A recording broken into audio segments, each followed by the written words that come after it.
വേദിയിലും സദസ്സിലും ഇരിക്കുന്ന വിശിഷ്ട വ്യക്തിത്വങ്ങളെ, സ്വാതന്ത്ര്യ ദിന കാംക്ഷികളെ, ഈ സ്വാതന്ത്ര്യ ദിനം സകലതും നഷ്ടപ്പെട്ട് അസ്വതന്ത്രരായി കഴിയുന്ന പ്രളയബാധിതർക്ക് സ്വാതന്ത്ര്യം നേടിക്കൊടുക്കാനായി കഴിഞ്ഞ 2 ആഴ്ച കാലമായി ദുരന്തമുഖത്ത് നിൽക്കുന്ന ദേശീയ ദുരന്ത സേനയുടെ അംഗങ്ങളും അഗ്നിശമന സേനാനി അംഗങ്ങളും പട്ടാളക്കാരും സാധാരണക്കാരായ സാമൂഹിക പ്രവർത്തകർക്കും 73ാം സ്വാതന്ത്ര്യ ദിനം സമർപ്പിച്ചുകൊണ്ട് ഈ വിഷയത്തിലേക്ക് കടക്കുകയാണ്. 1947 ഓഗസ്റ്റ് 15 സ്വാതന്ത്ര്യം കിട്ടിയതിനു ശേഷം ഇന്ത്യയുടെ രാഷ്ട്രപതിയായ മോഹൻദാസ് കരംചന്ദ് ഗാന്ധിയോട് ഒരു മാധ്യമ പ്രവർത്തകൻ ചോദിച്ചു,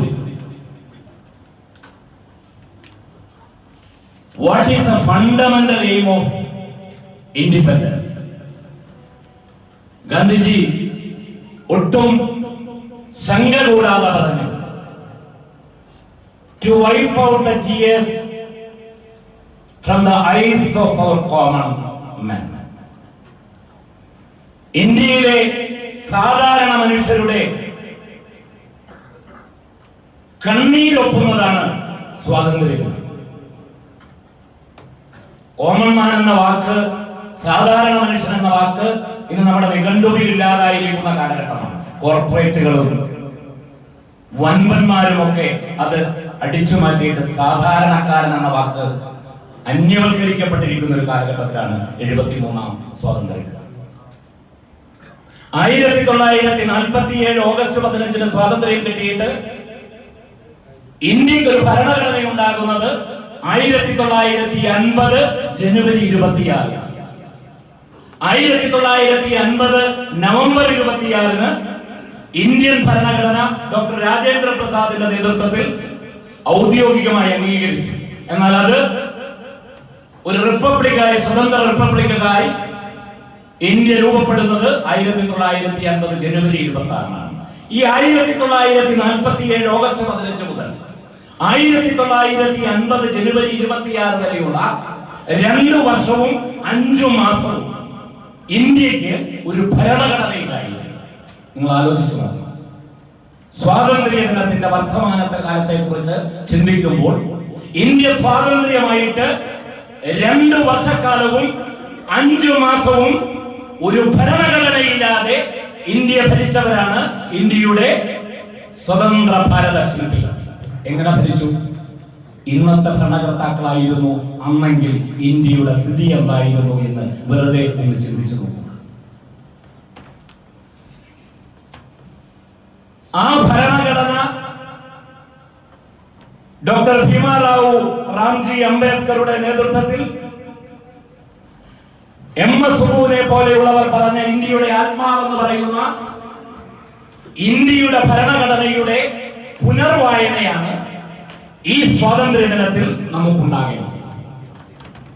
29 സംസ്ഥാനങ്ങളും 7 കേന്ദ്രഭരണ പ്രദേശങ്ങളും 22 ഔദ്യോഗിക ഭാഷകളും 1652 അനൗദ്യോഗിക ഭാഷകളും 6 മതങ്ങളും 600-ൽ പരം ഉപജാതികളും വ്യത്യസ്ത സംസ്കാരങ്ങളും വൈവിധ്യങ്ങളും കൊണ്ട് നിറഞ്ഞു നിൽക്കുന്ന ഈ രാജ്യത്തെ ഏകമാലയിൽ കോർത്ത പുഷ്പങ്ങളെ പോലെ കണക്ട് ചെയ്യുന്നത് നമ്മുടെ ആത്മാവെന്നറിയപ്പെടുന്ന ഇന്ത്യൻ ഭരണഘടനയാണ്. 24 ഭാഗങ്ങളും 344 അനുച്ഛേദങ്ങളും 12 പട്ടികകളും അടങ്ങിയ ഈ ഇന്ത്യൻ ഭരണഘടന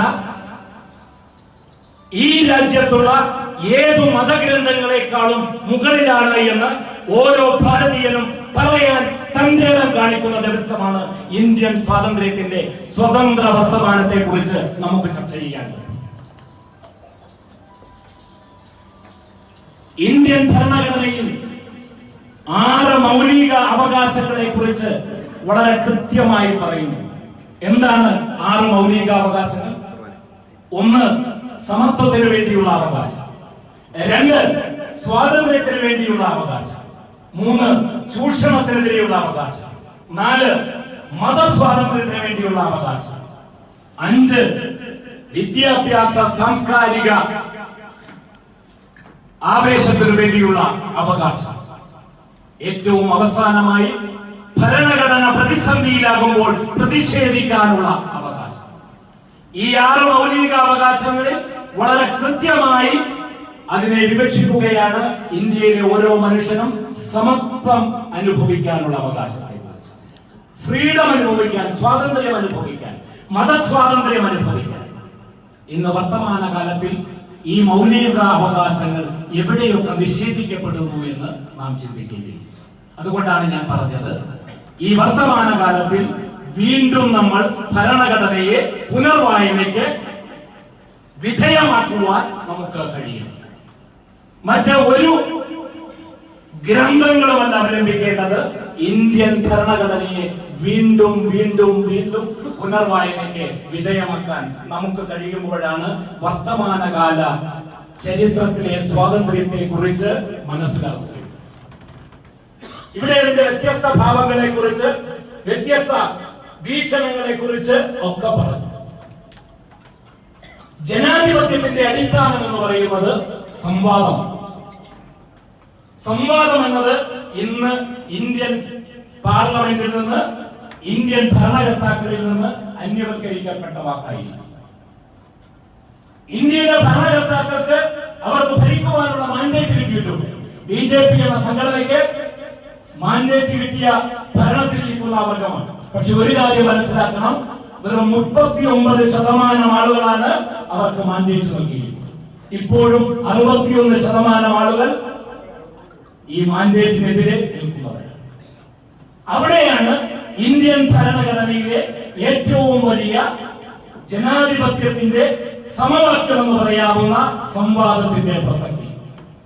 എനിക്ക് ഭരിക്കുവാൻ മാൻഡേറ്റ് ഉണ്ടെങ്കിൽ ഞാൻ മുൻപോട്ട് വെക്കുന്ന ആശയങ്ങളെ ഇന്ത്യൻ പാർലമെന്റിലും ഇന്ത്യൻ ജനങ്ങളുടെ മധ്യയും സംവാദത്തിന് വിധേയമാക്കിയിട്ട് ഒരു സമുദായം ഉണ്ടാക്കി അതിനെ നടപ്പാക്കുമ്പോഴാണ് അത് ജനാധിപത്യമാകുന്നത്.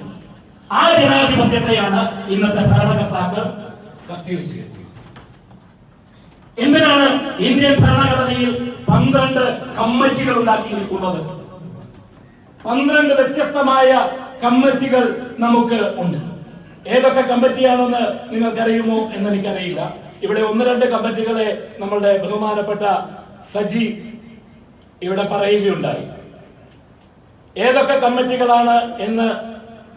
ഒന്ന്, public accounts committee, select committee, rules committee, ഇങ്ങനെ തുടങ്ങി സബ്ജക്ട് കമ്മിറ്റി തുടങ്ങി 12 സബ് കമ്മിറ്റികളുണ്ട്. ഈ 12 കമ്മിറ്റികൾ എന്തിന് ഇന്ത്യൻ ഭരണഘടനയിൽ എഴുതി ചേർത്തു? ഈ കമ്മിറ്റികളിലൊക്കെ വരുന്നത് ഭരണപക്ഷാംഗങ്ങളും പ്രതിപക്ഷാംഗങ്ങളും സംയുക്തമായി ഇന്ത്യയിൽ അവതരിപ്പിക്കപ്പെടുന്ന ഒരു ബില്ലിനെ കുറിച്ച്, ഒരു റൂളിനെ കുറിച്ച്, ഒരു നിയമത്തെ കുറിച്ച് അത് മുൻപോട്ട് വെക്കുമ്പോൾ അതിന്റെ കൃത്യമായ സബ്ജക്ട് കമ്മിറ്റിയിൽ ചർച്ച ചെയ്യപ്പെട്ടിട്ട് അതിന്റെ ദൂഷ്യവശങ്ങളെയും പോസിറ്റീവും നെഗറ്റീവും ചർച്ച ചെയ്ത് പാർലമെന്റിൽ അവതരിപ്പിച്ച് അവലോകനം ചെയ്യപ്പെടുമ്പോഴാണ് അതൊരു ബില്ലായി ഇന്ത്യയിൽ രൂപപ്പെടുന്നത്. അവിടെ ജനാധിപത്യത്തിലെ സംവാദം എന്ന ഏറ്റവും അടിസ്ഥാനപരമായ ഘടകത്തെ കൂട്ടിച്ചേർക്കുവാൻ വേണ്ടിയാണ് ഭരണഘടനാ ശില്പികൾ അത്തരത്തിലുള്ള 12 കമ്മിറ്റികൾക്ക് രൂപം നൽകിയിരിക്കുന്നത്. ഈ സംവാദത്തെയാണ് ഇന്ത്യയിലെ ഭരണകർത്താക്കൾ, ഏകാധിപതികൾ ഇന്ന് സംവാദത്തിന് വിധേയമാക്കാതെ മുറിച്ച് മാറ്റപ്പെട്ടിരിക്കുന്നു. 1976-ൽ 42ാം ഭരണഘടനാ ഭേദഗതി ആദ്യമായി ഇന്ത്യൻ ഭരണഘടനയെ ആമുഖത്തെ ചരിത്രത്തിൽ ആദ്യമായി ഭേദഗതി ചെയ്യുന്നത് 1976 42ാം ഭരണഘടനാ ഭേദഗതി. ഈ 42ാം ഭരണഘടനാ ഭേദഗതിയിൽ എന്താണ് ചെയ്തത്? ഇന്ത്യൻ ഭരണഘടനയുടെ ആമുഖത്തിൽ സോഷ്യലിസം എന്നും മതേതരത്വം എന്നും 2 വാക്കുകൾ എഴുതി ചേർത്തു. ഇത് എഴുതി ചേർക്കാനായി എന്തുമാത്രം ചർച്ചകളും എന്തുമാത്രം സംവാദങ്ങളും നടത്തിയെന്ന് നിങ്ങൾക്കറിയാം. അപ്പം ഒരു ഭരണഘടനയിലെ ഒരു നിയമത്തെ, ഒരു അനുച്ഛേദത്തെ മാറ്റത്തിന് വിധേയമാക്കണമെങ്കിൽ, അതിനെ പുനർചിന്തയ്ക്ക് വിധേയമാക്കണമെങ്കിൽ, അതിനെ പുനരാവിഷ്കരിക്കണമെങ്കിൽ സംവാദം എന്ന ജനാധിപത്യത്തിലെ അടിസ്ഥാന തത്വത്തിന് പ്രാമുഖ്യം കൊടുക്കണം. ഇതാണ് വർത്തമാന കാലത്തിൽ ഈ സ്വതന്ത്ര ഇന്ത്യയുടെ ഏറ്റവും വലിയ ഗതികേട്. ഒന്നിനോടും സംവദിക്കാതിരിക്കുക. സംവദിക്കുന്നവനെ നേരത്തെ സൂചിപ്പിച്ചതുപോലെ ചന്ദ്രനിലേക്കും പാകിസ്ഥാനിലേക്കും പറഞ്ഞയക്കുന്ന പുതിയ ഇന്ത്യ. വർത്തമാനം പറയുന്നവനെയും ആശയം പ്രകടിപ്പിക്കുന്നവനെ അറുത്തുമാറ്റുന്ന പുതിയ ഇന്ത്യ.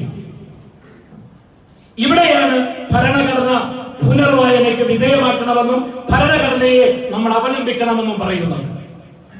വർത്തമാനകാല ചരിത്രത്തിന്റെ ഈ പശ്ചാത്തലത്തിൽ നിന്നുകൊണ്ട്, വർത്തമാനകാല ചരിത്രത്തിലെ ഈ അനുഭവങ്ങളെ പങ്കുവെച്ചുകൊണ്ട്, ഇന്ത്യൻ ഭരണഘടനയിൽ സർവ്വസൈന്യാധിപൻ എന്നത് പ്രസിഡന്റാണ്. ജനാധിപത്യ, പൂർണ്ണജനാധിപത്യം അല്ലെങ്കിൽ പോലും ഒരു അർത്ഥജനാധിപത്യത്തിലൂടെ ഇന്ത്യയുടെ സർവ്വസൈന്യാധിപനായി വരുന്ന പ്രസിഡന്റ്. പക്ഷെ ഇവിടെ ഒരു ഏകാധിപതിയെ നമ്മൾ സർവ്വസൈന്യാധിപനാക്കാൻ ശ്രമിക്കുകയാണ്. നാളെ അത് ഡയറക്റ്റ് പ്രധാനമന്ത്രിക്ക് റിപ്പോർട്ട് ചെയ്യുന്ന ആളായി മാറാൻ ചിലപ്പോൾ സാധ്യതയുണ്ട്. അങ്ങനെ ഒരു ഏകാധിപത്യ ഭരണത്തിലേക്ക് ഇവിടെ കടക്കുകയാണ്. ഇത്തരത്തിലുള്ള സംവാദത്തിന് വിധേയമാക്കാത്ത, പരസ്പര ആശയവിനിമയത്തിന് വിധേയമാകാത്ത ഒരു ജനാധിപത്യത്തിൽ ഏകാധിപതിയെ പോലെ പ്രവർത്തിക്കുന്ന ഒരു ഭരണവർഗത്തിനെതിരെ നാം എന്ത് ചെയ്യണമെന്നതാണ് ഈ വർത്തമാന ചരിത്രത്തിൽ ആലോചിക്കേണ്ടത്, ഈ വർത്തമാനകാലത്തിൽ ആലോചിക്കേണ്ടത്. പരസ്പരം പോരടിച്ചു നിൽക്കുന്ന, മല്ലടിച്ചു നിൽക്കുന്ന ജാതി, വർഗീയ, രാഷ്ട്രീയ എല്ലാ ആളുകളും ഇന്ത്യൻ ഭരണഘടനയെ ഹൃദയത്തോടെ ചേർത്ത് വെച്ചുകൊണ്ട് അതിനുവേണ്ടി മരിക്കാൻ തയ്യാറാകുന്ന, അതിനുവേണ്ടി ഒന്നിച്ചു നിൽക്കുവാൻ കഴിയുന്ന ഒരു പുതിയ ജനതയെ വാർത്തെടുക്കുവാൻ കഴിഞ്ഞാൽ മാത്രമേ ഇവർക്കെതിരെ പ്രതിരോധിക്കാനും പ്രതിഷേധിക്കാനും കഴിയൂന്ന് മാത്രം ഉദ്ബോധിച്ചുകൊണ്ട് ഞാൻ നിർത്തുന്നു. നന്ദി, നമസ്കാരം.